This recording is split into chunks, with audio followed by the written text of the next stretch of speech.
জীবনের সবচেয়ে বড় দুর্ভাগ্য এটা একটা, যার কপালে একটা ফালতু বন্ধু জুটছে, তার জীবনের সবচেয়ে বড় লানত, অভিশাপ, যে একটা ভালো মানুষ পায়,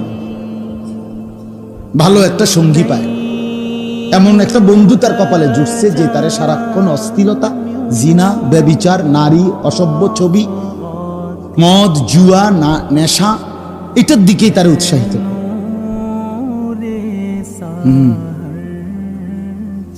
আবার ওইটা হলো সবচেয়ে উত্তম কপাল তার, যার কপালে একটা ভালো বন্ধু জুটছে, যে তাকে সারাক্ষণ আখিরাত মনে করে, পরকাল মনে করে।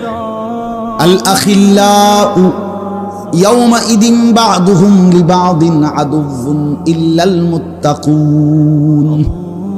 কোরআনুল কারীমে আল্লাহ বলেন, সমস্ত বন্ধুরা কিয়ামতের দিন একে অপরের শত্রু হয়ে যাবে, কেবল ঈমানের বন্ধু, তাকওয়ার বন্ধু, আল্লাহর বন্দেগীর জন্য যাদের মধ্যে বন্ধুত্ব ছিল তারা ছাড়া বাকিরা সব দুশমন হবে, আদুউন, সব শত্রু হয়ে যাবে।